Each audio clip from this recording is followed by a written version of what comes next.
Welcome back. Dr. Robert Boyer is here from Trailhead Clinics, and he's here to talk about wounds and lacerations. He's brought some props. I'm excited. Me too.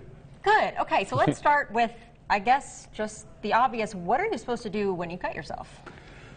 So what you want to do is just actually kind of counterintuitive is to let it bleed a little bit, so that blood pushes out a lot of bacteria infection risk there. So, you know, obviously if you have a squirter where it's like squirting with the beat of your heart, you don't want to let that bleed. You're welcome, everybody, right? eating breakfast. But you don't want to let that bleed. But if it's just a regular cut and it's kind of bleeding and oozing, let it bleed for a little bit. And then go and rinse it under water for about 5 minutes. Just tap water is fine. And then you can, you know, cover it, put some pressure on it, and help stop the bleeding.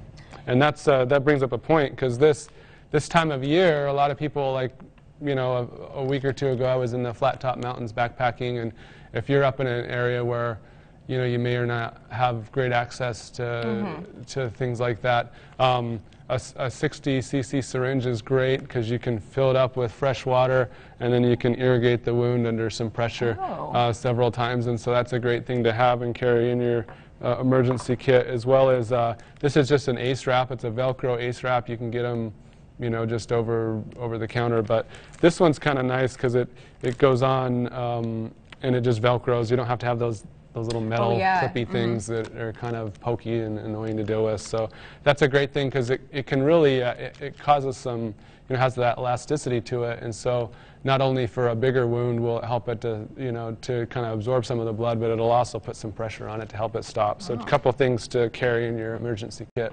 And so speaking of, you know, a bigger wound, if it is serious enough to need stitches, how quickly do stitches need to be placed? Yeah, I get this where people come in, like I had someone come in this week that, you know, got cut on a Sunday or something, and then they came in on a Tuesday, I want to say, or anyway, it was, you don't want to wait 2 days. I mean, if you come in to the doctor 2 days later, probably not going to do much about it. At that point, we're just going to let it heal. The purpose of stitches are kind of twofold. One is to reduce scarring, and the other is to control bleeding, and you know, just make it less likely as you bump that it's going to open up and bleed.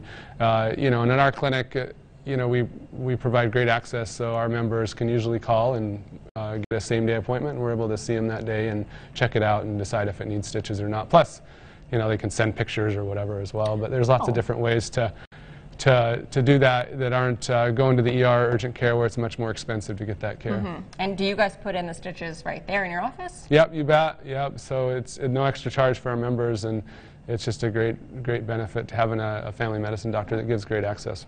Wow, that is interesting. I did not know that, actually. Yeah. I wouldn't have guessed that. Yeah. But so if you do have a cut and you're worried about it maybe getting infected, how helpful, if at all, is antibiotic ointment? Not very helpful. See, I had a feeling. Yeah, okay. Yeah, so again, lots of people use it. Some people react to it, which is unfortunate, because then they get a dermatitis and they think that their wound's infected, but really it's just from whatever ointment they're putting on it. So again, all I do is you know, usually recommend Vaseline, just keeping it, you know, to protect it, and keeping it, you know, changing the Band-Aid a couple times a day, keeping your wound out of dirty water, dishwater, of hot tubs, you know, ponds, lakes, that kind of stuff until it heals. But yeah, antibiotic ointment unfortunately hasn't been shown to reduce infection rates, really. So no Neosporin, no Bacitracin?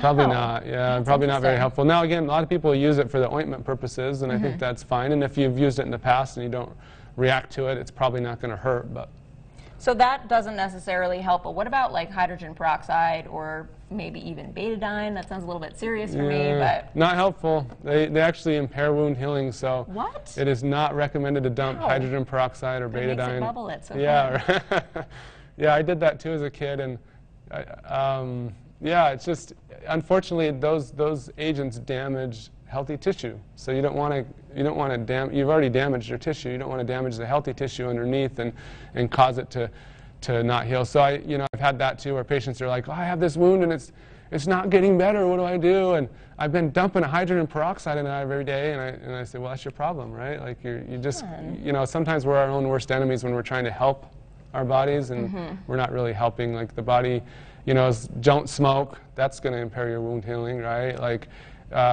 keep it clean and dry, and change your dressing, and then, you know, let your body do its thing.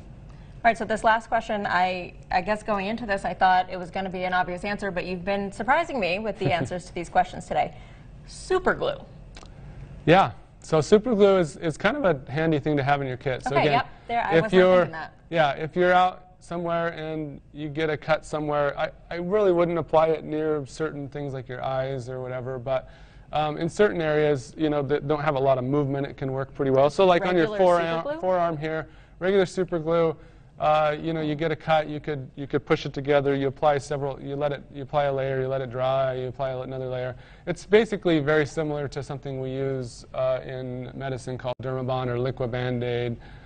They're just different types of agents that can help close wounds, and they can be helpful in certain situations. But again, like if you're in town, go see your family doctor. If you're out somewhere in a pinch, then it could potentially be helpful to, you know, close something up and keep it from bleeding too much after you flush it. And because you're going to have those now in your emergency kit. Yeah.